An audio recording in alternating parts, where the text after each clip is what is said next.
கிறிஸ்துவில் அன்பானவர்களே, ஆண்டவரும் இரட்சகருமான இயேசு கிறிஸ்துவின் நாமத்தில் உங்களை வாழ்த்துகிறேன்.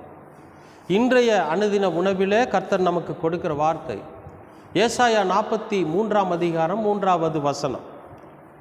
உமது வெளிச்சத்தையும் உமது சத்தியத்தையும் அனுப்பியருள், அவைகள் என்னை நடத்தி உமது பரிசுத்த பர்வதத்திற்கும் உமது வாசஸ்தலங்களுக்கும் என்னை கொண்டு போவதாக.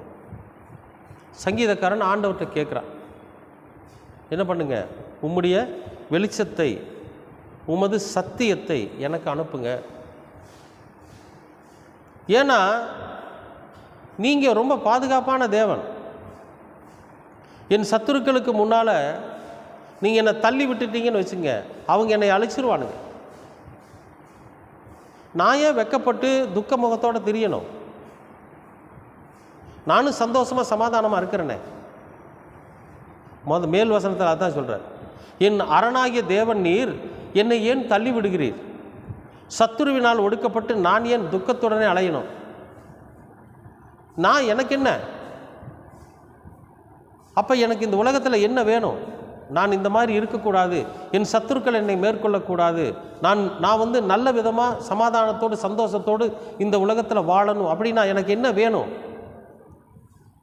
ஆண்டவரே, எனக்கு இந்த உலகத்தில் தேவையானது 2 இருக்குது. ஒன்று உம்முடைய வெளிச்சம், உமது சத்தியம். வெளிச்சம்னா என்ன? இயேசு கிறிஸ்துவைத்தான் வெளிச்சம் என்று வேதம் சொல்லுகிறார்.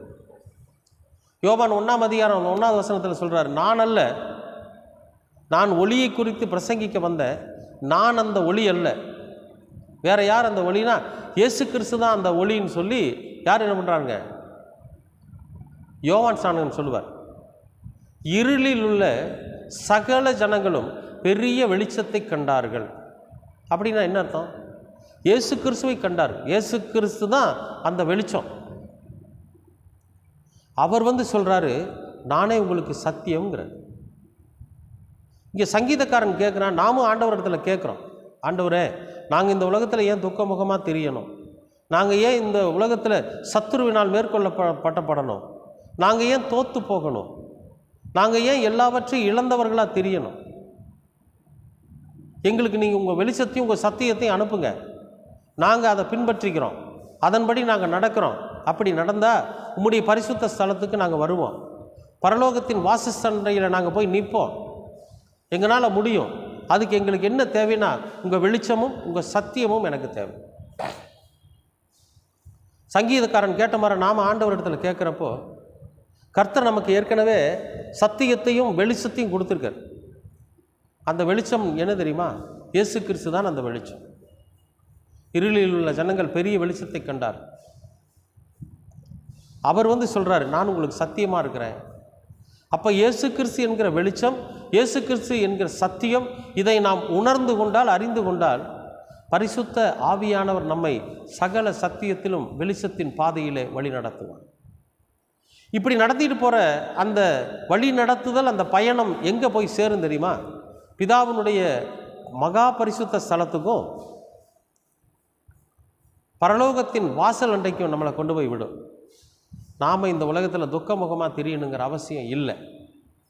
நாம் இந்த உலகத்தில் சத்துருக்களினால் மேற்கொள்ளப்பட வேண்டிய அவசியம் இல்லை. நாம் இந்த உலகத்தில் எல்லாவற்றையும் இழந்தவர்களாய் தெரியணுங்கிற தேவையில்லை. அன்பானவர்களே, சத்தியத்தை ஏற்றுக்கணும், வெளிச்சத்தை ஏற்றுக்கொள்ளு. இயேசு கிறிஸ்து நமக்கு நிறைய போதனைகளை இந்த இம்மானுவேலர் மூலிமா சொல்லியிருக்கார்.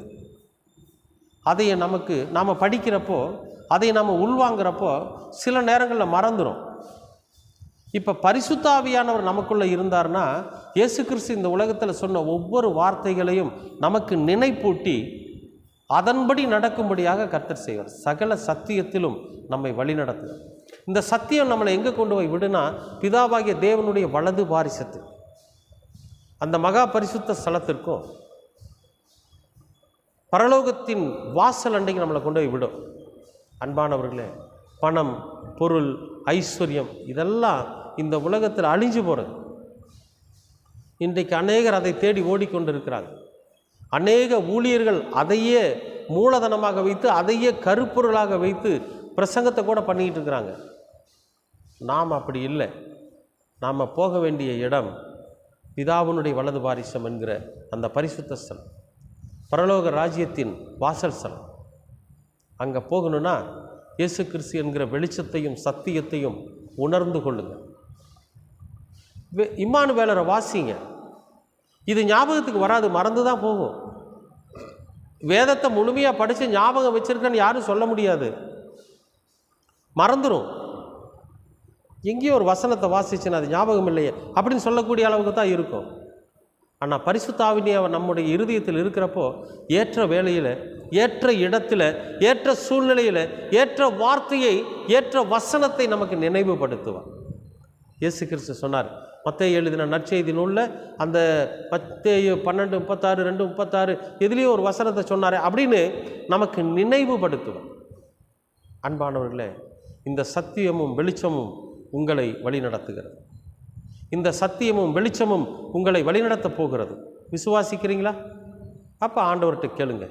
அன்பின் பரலோக பிதாவே, உமக்கு ஸ்தோத்திரம். நாங்கள் இந்த உலகத்தில் துக்கமுகமாய் அலைந்து திரியாதபடிக்கு, சத்துருக்களிடத்தில் நாங்கள் தோற்று போகாதபடிக்கு, இந்த உலகத்தில் வாழ்கிற வாழ்க்கையை நாங்கள் இழந்து போகாதபடிக்கு நீர் உம்முடைய வெளிச்சத்தையும் உம்முடைய சத்தியத்தையும் எங்களுக்குள்ளாக அனுப்பியருள். அவை இரண்டும் எங்களுக்கு எதை போதிக்கிறதோ அதன்படி நாங்கள் வாழ்ந்து பரலோகத்திற்கு ஏற்ற பிள்ளைகளாக, பரலோகத்தின் பரிசுத்த வாசஸ்தல அண்டையிலே நாங்கள் வந்து நின்று உம்மை தரிசித்து உம்முடைய மந்தைக்குள்ளாக நாங்கள் சேர நீர் கிருபை பாராட்டு. இந்த வசனங்கள் ஒவ்வொன்றும் எங்களுக்கு ஏற்ற வேளையிலே நினைப்பூட்டப்படட்டு. அதன்படி நாங்கள் நடக்க நீங்கள் கிருபை பாராட்டு. இயேசு கிறிஸ்துவின் வழியாய் கேட்கிறோம் நல்ல பிதாவே. ஆமேன், ஆமேன், ஆமேன்.